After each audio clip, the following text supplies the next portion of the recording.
Assalamualaikum Bang Ihsanuddin Nursi. Waalaikumsalam warahmatullahi Warahmatullahi wabarakatuh. wabarakatuh. Wah, Jan. doa kami untuk kesehatan Bang Ihsanuddin Nursi Amin, ya selalu ya. Allah. Terima Pendengar kasih. selalu Terima doakan kasih. ini. Ya, Iya, itulah sandiwara dunia, kadang kita dikasih sakit-sakit sedikit lah. Ya, macam sakitnya orang-orang Eropa sama Rusia sekarang ini perang dingin apa perang setengah hangat ini. Bang, apakah mempengaruhi dunia kah, ekonomi kah atau apa ini urusan di mana tuh Ukraina sana? Bagaimana Bang Ihsanuddin Nursi melihat peta politik dunia ini? Kok senang sekali persiapan perang ini, kan duitnya besar untuk biaya pertahanan itu. Gimana Bang? Silakan Bang. eh, saya kebetulan mengikuti Ukraina ini. Bismillahirrahmanirrahim. Saya kebetulan mengikuti Ukraina ini bukan era Biden yang kelihatan demikian responsif Ya. terhadap sikap Vladimir Putin di Ukraina gitu ya. Yang mengerahkan 100.000 pasukan ke sana, dan Amerika kemudian mengerahkan sekitar 3.000 lagi. 3.000 lebih, dan kemudian NATO juga turun. Saya mengikuti sejak Crimea diambil alih, dianeksasi istilahnya. Dan itu kita bicara 2 tahun lalu tuh. Iya. Ketika Turki ikut sana ketika ya. Trump dianggap tidak bereaksi atau tidak berkomentar terhadap aneksasi Crimea oleh Rusia gitu. Dan sebagian orang berpendapat ini aneh nih, Trump kok tidak bereaksi atas aneksasi Crimea oleh Rusia gitu. Kongsiannya. Iya. Jadi buat saya itu justru itu di Amerika sendiri ada 2 sikap sesungguhnya dalam melihat posisi Ukraina. Pertama, ketika era Trump itu Trump mengkritik jumlah belanja seluruh negara NATO terhadap kepentingan NATO, berapa persen sesungguhnya. Nah, ternyata dari seluruh anggota NATO itu yang belanjanya 3% dari APBN untuk kepentingan NATO itu cuma Amerika dan beberapa negara lain. Yang lainnya nggak nyampe kayak gitu-gitu. Itu pernah saya sampaikan dalam diskusi dan dalam berbagai tampilan saya di seminar di mana-mana gitu. Kenapa Trump memprotes? Karena itu Trump menganggap kalau kita memang mau bertanggung jawab terhadap Ukraina, ya kita perbaiki dulu NATO kita gitu. Semuanya konsisten menyatakan 3% terhadap total anggaran untuk NATO, ya keluarin dong, ini kan ternyata enggak gitu. Itu satu ya. Dan ternyata semuanya diam kecuali Prancis dan Jerman gitu. Nah, ketika Biden masuk, Biden kan dalam kebetulan ini juga saya omongin di pergeseran National Defense Strategy of US 2018-2019, di mana Amerika fokus pada 3 tempat. Selat Taiwan juga sih pernah kita sampaikan di Rasil. Selat Taiwan, Laut Cina Selatan, dan Ukraina. Karena lagi-lagi Ukraina adalah soal jalur pipa. Jalur pipa gas dari Rusia Jerman ke Eropa.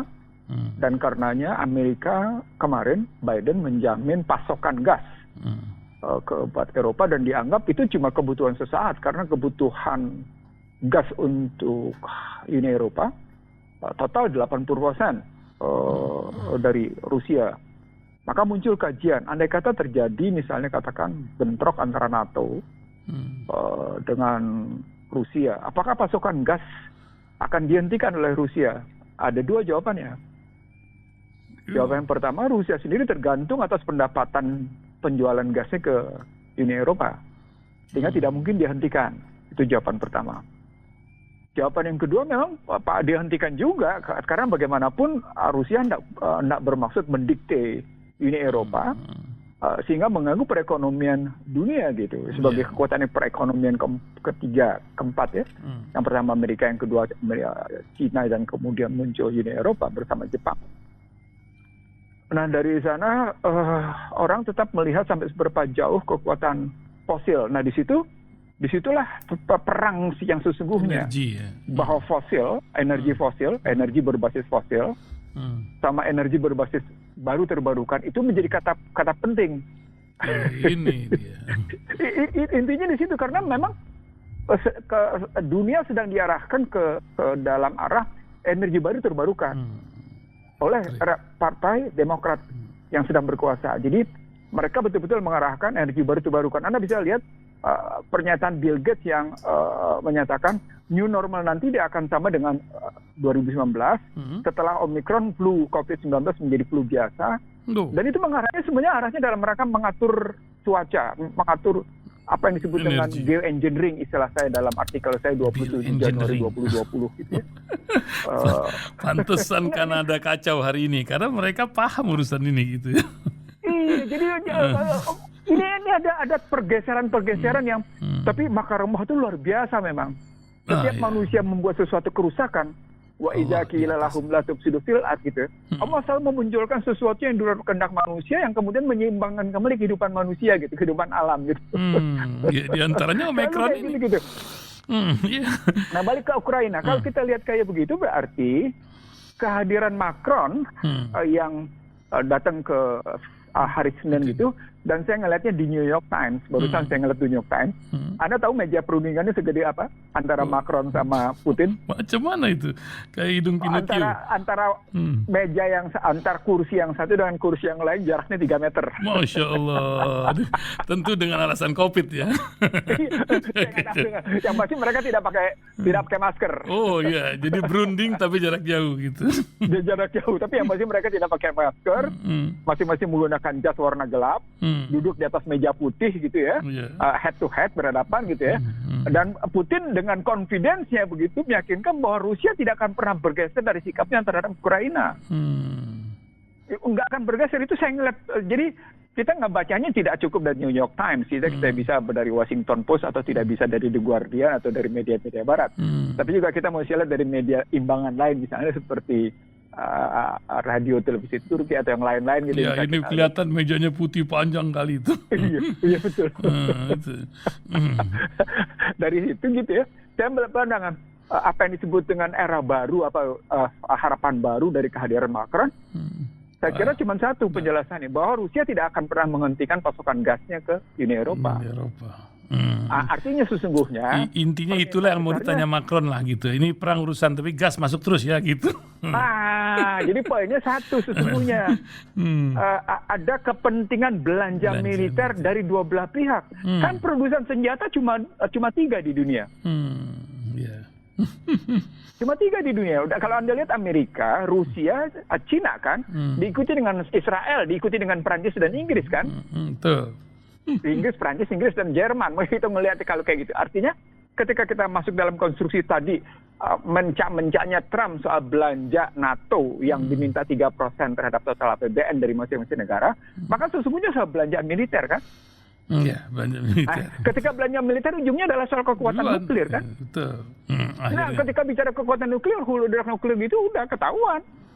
Disitulah orang mesti ngelihat bagaimana Putin ngebangun kesepakatan dengan Cina dalam rangka mengimbangi tekanan Amerika di Laut Cina Selatan. Jadi nggak mungkin kita ngebahas Ukraina berdiri sendiri dari pertekanan Amerika terhadap campur tangan Amerika di mana-mana gitu. Termasuk juga pelemahan terhadap Iran, penuklirnya Iran ya, itu menyambung juga ke sana. Jadi kan ini pernah saya sebut kegagalan analisisnya Daron Acemoglu yang menyebut kuadripolar, padahal suasananya bukan lagi kuadripolar, tapi menjadi bentuk heksagonal karena kemunculan Turki, kemunculan Taliban, dan kemunculan beberapa negara lain yang tetap memberikan kekuatan tertentu terhadap tekanan-tekanan. Bahkan kalau kita lihat sekarang Ottawa demikian bergejolak sampai ke Bulgaria dari demonstrasi truk kayak gitu, dan itu memunculkan perlawanan rakyat luar biasa terhadap COVID gitu ya, terhadap vaksin. Itu yang saya sebut tadi, makaromah itu luar biasa jadi kalau kita ngelihatnya. Jadi nggak bisa kita ngelihat perang ini cuma usul kan begini. Kalau kita bicara perang, itu berarti semua kekuatan perekonomian itu ikut di dalamnya. Ini pernah kita bahas di Rasil beberapa waktu lalu gitu ya. Energi ikut, keuangan ikut, baja ikut, tenaga manusia ikut, logistik ikut, pakanan ikut, semua ikut. Iya, jelas. Jadi kalau kita lagi ujung-ujungnya kalau kita bicara Ukraina, Putin tidak memastikan bahwa tidak akan ada namanya Ukraina masuk ke NATO. Itu poinnya. Jadi tidak akan ada cerita yang namanya Ukraina masuk ke NATO. Karena begitu Ukraina masuk ke NATO, nanti kasusnya kayak Turki. Oh. Turki bagian dari NATO loh. Iya, jelas. Tapi dia bisa lincah ke sana kemari kan? Suka-suka. Suka-suka gitu. Suka-suka. Dia pukul Rusia, pesawatnya Rusia nggak bisa ngapa-ngapa. Dia beli yang namanya nuklir dari Rusia, NATO dan Amerika juga nggak bisa apa-apa. Gimana coba?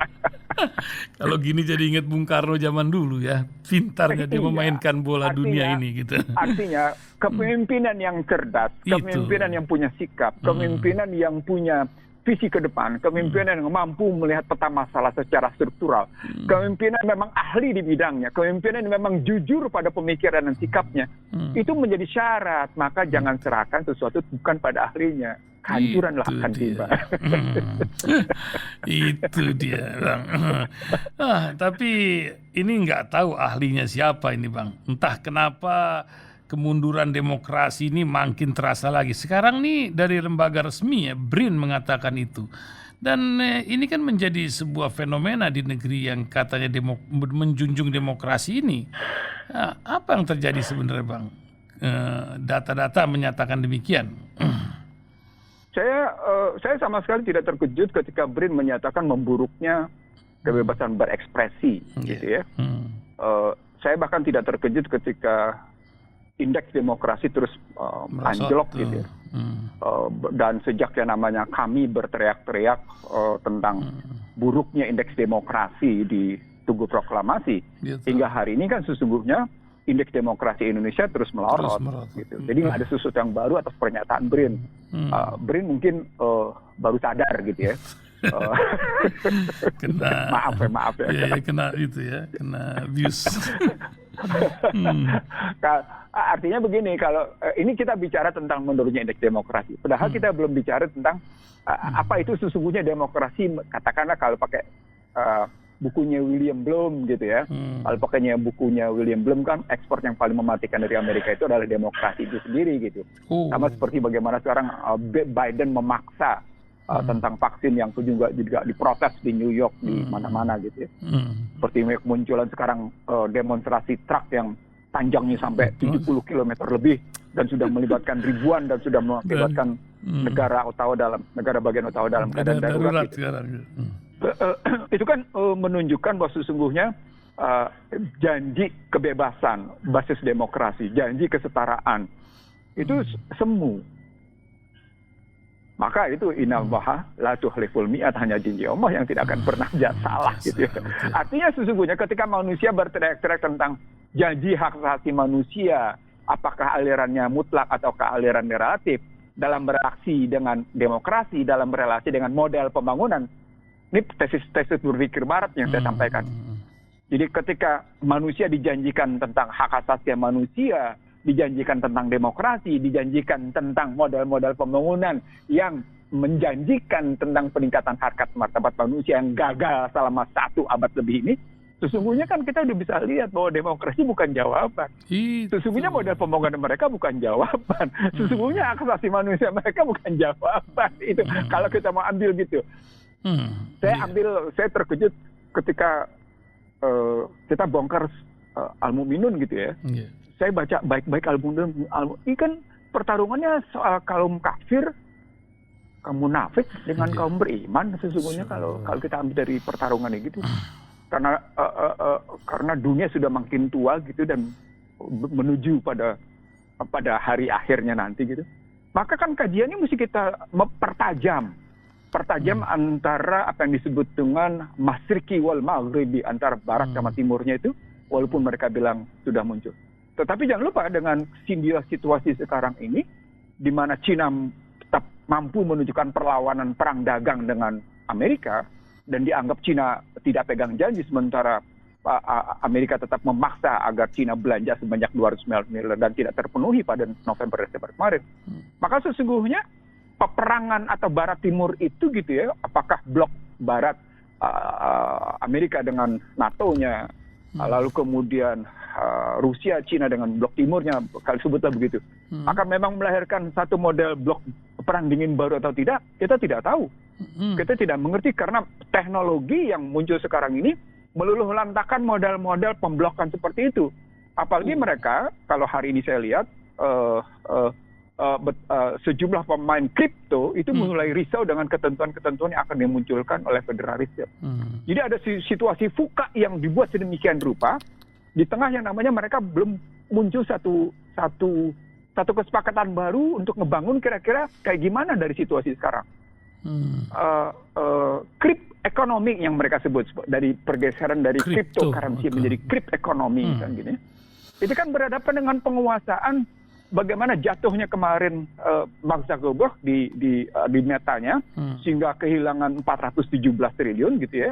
Hanya karena persaingan dengan TikTok dan persaingan beberapa lain dan dianggap tidak menyelesaikan masalah. Situasinya terus bergeser. Saya kemudian mencoba lagi membangun analisis tentang ini bagaimana relasi kekuatan teknologi ini dengan kekuatan keuangan. Karena ujungnya mereka tetap, yang saya bilang dalam hukum bangsa terbelah, mereka tidak akan bergeser dari 5F tadi. Ada keinginan mereka untuk terus-menerus menguasai itu gitu. Padahal pada saat yang sama, baik Cina maupun Rusia maupun negara-negara lain ngebangun alternatif atas pemikiran itu gitu. Kecamuk ini yang saya bilang di Indonesia kajiannya nggak kelihatan secara tajam gitu. Yang munculnya kemudian malah BRIN soal demokrasi gitu. Iya, urusan kajian memang ini jadi masalah ya, karena boro-boro mengkaji kripto, tapi kan kripto itu sudah dipukul palu sama MUI maupun Muhammadiyah NU ya, haram katanya. Tapi kan ini jalan terus dunia ini. Entah akan mau tidak mau akan berpengaruh kepada ekonomi dunia, bukankah begitu, Bang Ihsan Indonesia? Saya terus terang saya heran ya. Ini kan omongan saya di tempatnya Sandiaga Uno ketika saya diundang sebagai pembicara di base camp-nya Sandiaga Uno ketika dia tampil sebagai cawapresnya Prabowo Subianto. Saya pembicara di situ bersama dengan beberapa pembicara lain ketika bicara ojek online atau taksi online sebagai upaya untuk mengatasi kemacetan, untuk mengatasi lapangan kerja. Yang saya nggak lagi masuk dalam kerangka itu gitu, karena buat saya itu ultra slavery modern system, sistem perbudakan modern yang ultra gitu. Orang tidak merasa bahwa itu adalah sistem perbudakan, tapi sesungguhnya itu perbudakan. Saya lompat ke atas. Yang saya lompat ke atas adalah payment system, dan betul. Ternyata yang namanya Jack Ma sesungguhnya bermain di payment system, dan karena itu diambil alih oleh pemerintah Cina agar sistem pembayaran yang dibuat oleh SoftBank yang dibikin oleh Alipay yang dibikin oleh kekuatan Jack Ma itu tidak menandingi sistem pembayaran dibikin oleh pemerintah Cina. Maka diambil. Nah, kalau kemudian itu menjadi fakta, dan itu pernah terjadi di Indonesia lewat yang namanya WeChat dan Snapchat di Bali pada akhir Desember 2019, lalu Muhammadiyah dan NU atau MUI menyatakan itu haram. Pertanyaan besarnya menjadi itu karena mereka bermain bahwa yang namanya krip berbasisnya judi gitu ya, goir, masair, dan kemudian sampai pada posisi permainan persepsi. That real, itu betul kalau sampai pada level itu. Tetapi ada tetapinya. Krip ekonomi, crypto ekonomi, cryptocurrency itu tidak hanya bicara itu. Itu makanya dibutuhkan satu otoritas penuh mengatur kripto. Nah di Indonesia nggak jelas nih, karena Bank Indonesia mengatur krip hanya dalam posisi seperti e-wallet atau e-money. Padahal yang namanya cryptocurrency atau kripto itu bukan cuma itu gitu, bukan sekedar e-wallet atau e-money, bukan cuma sekedar komoditi, dianggap komoditi. Dengan begitu sudah terjadi transaksi. Bukan itu, bukan digital currency kayak gitu. Luar biasa. Lebih dari itu gitu, karena dia menggantikan fungsi uang di satu sisi. Tapi di sisi lain juga dia menggantikan fungsi identitas seseorang. Itu yang disebutkan krip. Jadi ada 7 fungsi di dalamnya. Nah, ketika kita sampai pada posisi 7 fungsi itu, maka Anda tidak bisa menghambat perkembangan teknologi. Nah, sampai pada batas itulah kemudian kita menyatakan sepanjang krip tidak bermaksud judi, sepanjang krip tidak bermaksud dimainkan dalam rangka permainan persepsi, gitu ya. Bisa. Maka krip halal. Tetapi ketika krip memang dimainkan dalam kerangka judi, ya kelihatan. Dia memang menjadi bentuk apa yang haram gitu kalau melihatnya. Nah, Kalau kemudian MUI dan teman-teman di Muhammadiyah melihatnya seperti itu, saya belum melihat kajian mendasarnya, karena yang saya lihat adalah gitu ya, Komite Nasional Keuangan Ekonomi Syariah saja membuat cetak biru tentang keuangan ekonomi syariah, itu salah gitu. Nah, sorry, saya kebetulan membacanya detail ketika saya harus sampaikan itu di Sumatera Barat. Ini loh kesalahan cetak biru dari Komite Nasional Keuangan Ekonomi Syariah. Kesalahannya mereka di sini ada di sini. Saya tunjukin satu persatu. Nah, ketika ini saya angkat ke dalam ekonomi Islam, lalu saya terjemahkan ke dalam krip, maka persoalan pokoknya menjadi bagaimana kita memahami aplikasi teknologi sebagai aplikasi dari payment system. Gitu.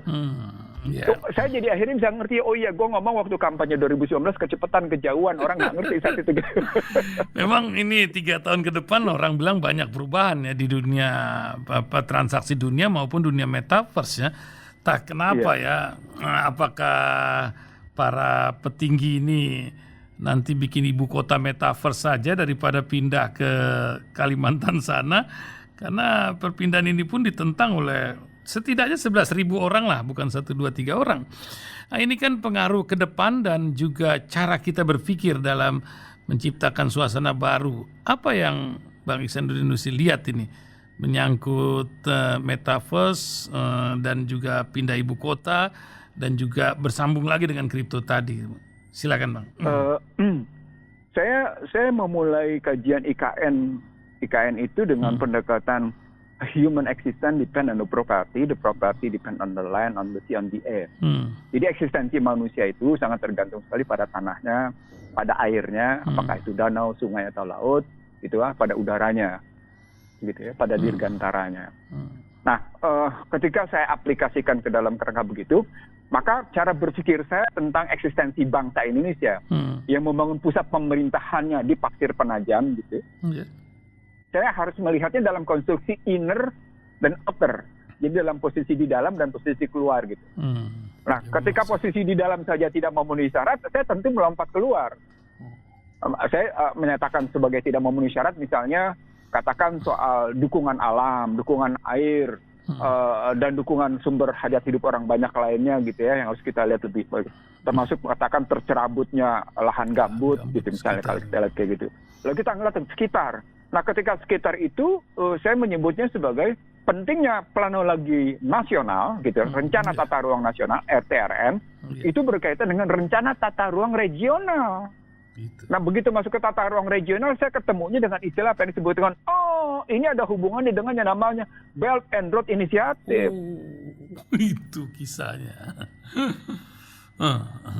Ini saya bukan saya ngomong Belt and Road Initiative ini dengan dokumen Cina sendiri. Jadi cara berpikirnya adalah bagaimana kita ngelihat Pasir Penajam yang berhubungan dengan Kutai Kartanegara, dan di seberang sana tidak jauh dengan yang namanya konflik tentang Laut Cina Selatan, di mana melibatkan banyak negara ASEAN dalamnya, dan Cina bermaksud hanya menyelesaikannya secara pendekatan bilateral, tidak mau multilateral, dan pada saatnya sama tetap dibangun yang namanya military base camp di sana gitu ya. Maka persoalan besarnya menjadi ini ternyata konflik yang sedang muncul di dunia, sebagaimana Amerika bikin analisisnya, sebagian bisa kita terima. Ini berkaitan tadi dengan pernyataan saya bagaimana Amerika telah membuat analisis tentang Selat Taiwan, Laut Cina Selatan, dan Ukraina. Tadi ingat ya, kita ngomong gitu ya. Iya, betul. Nah, ketika kita geser dengan yang namanya ke Laut Cina Selatan, mau tidak mau dia memang berpengaruh oleh eksistensi bangsa-bangsa yang ada di sekitar Laut Cina Selatan. Yang paling punya opportunity besar untuk memainkan posisi Laut Cina Selatan bukan Filipina, bukan yang namanya Singapura, bukan yang namanya Malaysia, tapi Indonesia. Dan ketika Indonesia punya kepentingan besar atau Laut Cina Selatan, mestinya negara lain yang punya kepentingan memainkan Belt and Road Initiative dengan Silk Road-nya itu, dengan jalur sutranya itu, harus masuk dengan cara proxy war. Itulah analisis saya, makanya analisis proxy war. Itu ya. Jadi cara pandang saya bukan cara pandang biasa, cara pandang saya cara pandang proxy war dan cortex war. Itu makanya pertanyaannya menjadi begini, kalau kita bangun di sana gitu ya, di Pasir Penajam gitu, Itu sebelah utara pengamanannya siapa, sebelah selatan pengamanannya siapa, sebelah barat pengamanannya siapa, sebelah timur pengamanannya siapa. Kalau Jakarta jelas. Kalau Anda pergi ke kawasan utara, Anda akan ketemu marinir gitu ya. Ya kan? Anda ketemu marinir di situ. Jakarta nih. Kalau Anda pergi ke timur, ada yang namanya, ada Cilodong, ada yang namanya Kapasanda gitu. Kalau Anda pergi ke barat, di sana juga ada lagi yang namanya Serang. Jadi Jakarta diamankan dengan berbagai kekuatan. Ini dari pendekatan alutsista. Nah, kalau pakai pendekatan frekuensi, bisa nggak? Nah, ini saya susah jawabin. Gimana tuh, Bang? Saya susah ngejawab ini. Karena soal cyber war jadinya. Siapa yang bisa mengamankan Indonesia, Jakarta dari segi cyber war? Nggak ada. Begitu juga namanya metaverse nanti yang seperti di pertanyaan Anda tentang bagaimana kalau metaverse-nya dibikin. Loh, pertanyaan besarnya memang Indonesia sudah bisa bikin pengamanan di cyber war? Undang-undangnya saja nggak ada. Artinya cara berpikir kita tentang cetak biru cyber war kita ini kayak apa nih nggak jelas. Dan hingga hari ini seperti saya pernah bilang berkali-kali berhasil. Negara yang tidak setuju pada tingkat ketinggian tertentu atas cyber war adalah Amerika. Pada ketinggian 30.000 kaki misalnya. Kan baru setelah itu dianggap sebagai bentuk internasional gitu. Amerika nggak mau gitu. Dia maunya lebih rendah gitu. Maka muncullah kemarin satu model di media asing ya. Tentang kemajuan teknologi dari namanya UAV. Jadi kekuatan drone yang bisa dipakai dengan ketinggian tertentu di mana tidak bisa dilacak oleh radar, dan itu menjadi senjata tanpa awak tapi kemudian sangat efektif dalam kerangka geoengineering. Gimana tuh? Ngeri nggak coba? Ya kita baru urusan sama Singapura aja udah kelagapan gitu kan, dari diiming-imingin yang kemarin dikritik habis-habisan oleh Hikmahanto. Iya, Hikmahanto bilang ini bagaimana ini? Ya, ini kan sebuah fenomena apa ya? Wah, luar biasa, flight information region. Kalau itu apa tuh Bang nantinya? Kita kan Singapura itu kan investor terbesar pertama kalau tidak salah di Indonesia, bukan begitu Bang? Betul. Jadi kalau dilihat dari jumlah pinjaman luar negeri Indonesia, Singapura tidak pernah bergeser sebagai pemberi pinjaman terbesar. Tapi justru dengan pinjaman itu dia mendikte. Gitu. Dan saya ngomong nggak cuma di rasial, saya ngomong juga di Straits Times karena itu saya di ban juga oleh Straits Times. Gitu. Tapi orang itu kan medianya Singapura tuh. Betul. Saya bilang Singapura itu remote sensingnya Amerika. Setelah itu Singapura sendiri menggunakan kekuatan keuangan untuk mendikte Indonesia. Nah, dalam perjanjian yang kemarin Singapura menggunakan 3-in-1.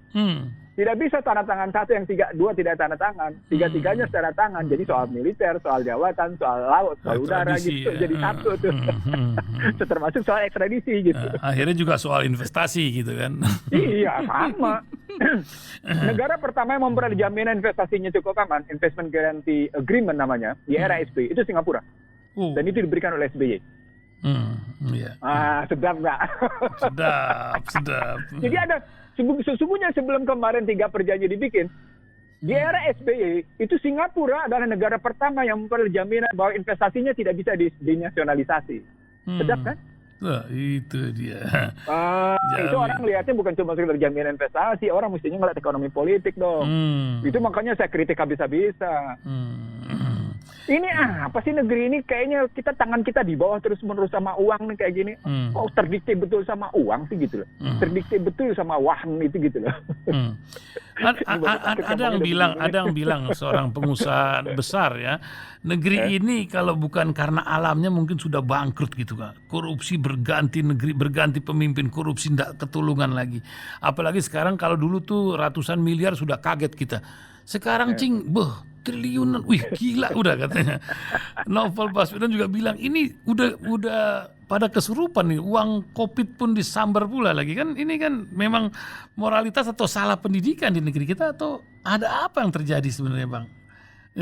Ini negeri itu. Apakah kita hanya hasbi Allah ni'mal wakil, ni'mal maula wa ni'man nasir, berharap sebuah perubahan dari Allah, atau bagaimana Bang? Tahun pemilu 82, salah seorang tokoh Golkar gitu ya, meminta analisis saya tentang pemilu 82. Ini saya mundur ke belakang nih, karena kebetulan ini berkaitan dengan kerjaan jari tangan saya bikin analisis gitu. Pakai mesin, waktu itu makanya masih mesin tik tuh. Capeknya. Masih mesin tik biasa 82 tuh, 82, 83, 84 gitu. Minta analisis SWOT tentang peta politik Indonesia, bagaimana dilihat dari perspektif partisipasi publik gitu daripada pemilu. Jawaban saya sederhana, kalimat pendek. Golkar saat itu sudah terlampau jauh melakukan pendekatan materialisme. Saat itu saya sudah berkesimpulan kayak gitu. Jadi tahun 82 itu, pemilu 82, saya sudah berkesimpulan Golkar sudah terlampau jauh memainkan pendekatan materialisme. Apa salah satu bentuknya adalah setiap daerah yang memenangkan Golkar, pasti pendekatan berikutnya ada pembangunan di situ. Gitu ya. Setiap ada kemenangan Golkar di situ pasti ada pendekatan materi, betul kan? Biasa. Apakah pendekatan pembangunan, apakah pendekatan dukungan gitu ya. Bahkan kalau kita ingat salah seorang menteri kalau pergi kemana-mana bagi-bagi duit gitu ya, saya nggak usah sebut siapa namanya karena udah meninggal. Nanti jadi fitnah kubur, nggak bagus gitu ya. Kalau sekarang kan baru sekarang tuh bagi-bagi kaos dengan lempar-lempar kaos gitu ya. Masih ada. Kalau dari dulu sudah ada tuh caranya kayak gitu. Tapi dia lebih santun caranya gitu. Tidak dengan dilempar dari mobil tuh bingkisan atau tuh kaos, didatengin, orang datang terus orang dikasih dia gitu lah. Gitu. Saya tahu itu posisi gitu ya, karena saya menyaksikan mata kepala gitu pada periode 83-84 berikutnya gitu. Disitulah kritik saya pertama bahwa ada akar yang sedang dibangun di masyarakat, yaitu akar materialisme, akar di mana seseorang merasa memiliki sesuatu sebagai ukuran kesuksesan. Jadi orang dianggap sukses kalau kita punya sesuatu. Orang dianggap punya kehormatan, orang dianggap punya kemuliaan, orang dianggap punya penghargaan, memperoleh penghargaan jika punya tahta dan harta. Jadi wahan itu, ubud dunia itu diwujudkan dengan modal ketika Anda bertahta, ketika Anda berharta. Materi. Gitu ya. Anda kuasa dengan tahta dan harta, maka Anda memperoleh penghormatan, penghargaan, dan kemuliaan. Sudah terjadi. Dan itu berlanjut di era reformasi menjadi lebih dalam dengan istilah reformasi struktural. Itu yang saya kritik habis-habisan gitu ya. Dan IMF kembali lagi memaksakan reformasi strukturalnya kemarin dengan bahasa reformasi struktural berkesinambungan oleh Bank Dunia, dan IMF kemarin melanjutkan berhentilah Bank Indonesia memberikan pinjaman kepada APBN. Itu sebenarnya dalam rangka itu semua. Dan mereka pendekatan uang adalah segalanya, uang adalah pasar gitu. Dan itu mungkin nyata ketika kita lihat korupsi merajalela, sehingga seorang bupati Pasir Penajam berangkat dengan naik pesawatnya dan disuapin oleh istrinya di atas pesawat, dan kemudian gak lama kemudian ditangkap oleh KPK gitu. Luar biasa gitu ceritanya kalau sudah seperti itu gitu. Nah, dengan begitu sesungguhnya yang perlu dievaluasi bukan cuma sekedar pada model pendidikan formal, tapi pada kultur yang kita hasilkan melalui kebijakan pembangunan. Itulah disebut dengan model pembangunan Barat. Jadi kalau kita ambil dari studi pembangunan, kebetulan ilmu saya memang ekonomi studi pembangunan gitu ya. Jadi dulu namanya ekonomi studi pembangunan, terus kemudian diubah lagi menjadi jurusan ilmu ekonomi, dan kebetulan doktor saya di situ gitu. Kita memang akhirnya harus memilih tentang aliran-aliran pemikiran studi pembangunan. Aliran studi pembangunan mana yang mesti kita pilih? Mestinya kita memilih aliran studi pembangunan bangsa sendiri. Yang saya bilang 5K, bebas dari kebodohan gitu ya, bebas dari ketertindasan, kebodohan, kemiskinan, ketimpangan, dan kehinaan. Tapi kan kita tidak memilih itu. Sejak namanya mafia berkelih berkuasa, karena mafia berkelih berkuasa langsung berkiblat kepada Barat. Dengan memilih developmentalismenya ala Barat. Jadilah begini. Jadi artinya sesungguhnya bukan cuma sekedar kesalahan pendidikan, tapi kesalahan orientasi pembangunan. Orientasi pembangunannya itu demikian melulu pada materialisme. Dia tidak membangun sesuatu yang sifatnya pembangunan karakter manusia secara benar gitu. Jadi national character building-nya basisnya materialisme, bukan tidak ada national character building, ada. National character building itu ada pembangunan karakter bangsa, tapi pembangunan karakter bangsa yang berbasis harta dan tahta. Maka Anda bisa lihat penghalang segala cara untuk menjadi kaya, penghalang segala cara untuk memperoleh kuasa. Anda kan tidak perlu lihat apakah kuasa Anda berbasis curang atau enggak. Itu Nggak kejadian peduli. sekali. 894 orang mati pada pemilu 2019 nggak peduli. Nggak peduli. Nggak ada satu Anda kan pun nggak yang peduli sedikit. kalau sumber daya alam rakyat Anda ambil, kemudian Anda menjadi kaya karena sumber daya alam yang Anda ambil kayak gitu. Nggak peduli. Yang penting gua kaya, lo mau apa? Atau gua sah secara hukum mendapat izin dari pemerintah. Kan gitu jadi berpikirnya. Pada saat yang sama akibatnya ada sejumlah keluarga yang tergusur, ada sejumlah keluarga yang kena banjir, ada sejumlah keluarga yang kehilangan pendapatan karena sungainya rusak, karena lautnya rusak gitu. Bodoh Anda nggak amat. peduli Gitu. dengan begitu. Iya, kata orang Betawi bodoh amat gitu ya. Iya bodoh amat, yang penting gua kaya gitu. Kita salah menafsirkan bangunlah jiwanya, bangunlah raganya dari nyanyian yang selalu kumandang itu ya. Iya, padahal dua konstruksi bangunlah jiwanya, bangunlah raganya kan pertama sekali yang dibangun adalah jiwanya, bukan raganya. Ya, betul. Nah, itu yang saya maksud sebagai betapa pentingnya orientasi pembangunan itu direorientasi kembali. Jadi bukan ikut-ikutan dengan menggunakan istilah deregulasi, debirokratisasi dan reformasi struktural. Pertanyaan besarnya, kita masih sempat nggak nih melakukan perbaikan? Saya bilang sepanjang kita masih punya waktu ke depan, Allah memberikan sesuatu yang luar biasa. Itulah kenikmatan. Kenikmatan apa? Kita masih diberi kesempatan untuk memperbaiki kesalahan kita. Tapi sepanjang waktu tidak kita gunakan dalam rangka memperbaiki, ya sudah. Wassalam. Apa kabar optimis Bang Iksan Nursi untuk bangsa dan pendengar radio lah paling tidak ini sebagai akhir bincang kita, karena sebentar lagi 40 menit kita bicara nih. Diaurakan kepada pendengar di bulan Rajab yang penuh berkah ini. Silakan Bang. Iya. Allahumma barik lana fi Rajab wa sa'ban wa barik lana fi Ramadan. Insyaallah. Yang pertama, saya tidak kembali ke referensi siapa-siapa. Saya kembali ke referensi yang ada di ruang kerja saya gitu. Dari mungkin terbatas buku-buku yang saya punya, gitu. Mungkin terbatas kajian yang saya punya. Tapi dari seluruh referensi yang saya punya, saya tetap akhirnya kembali ke Al-Quran. Rujukan berpikir manapun akhirnya mentok dia tidak bisa menjawab dan hanya Al-Quran yang menjawab. Jadi ketika orang mencoba mencari kehidupan gitu ya, di luar dari Al-Quran, dia tidak akan menemukan kehidupan itu sendiri. Dia akan menemukan dunia, tapi dia tidak menemukan setelah dunia. Nggak akan ada. Gitu. Ya memang akhirnya ini soal keyakinan, tapi hakikat kemanusiaannya menjadi hilang karena ketika manusia diciptakan pertama kali, dalam ruhnya dihembuskan pertama kali, manusia tidak bisa menghindar dari apa janjinya.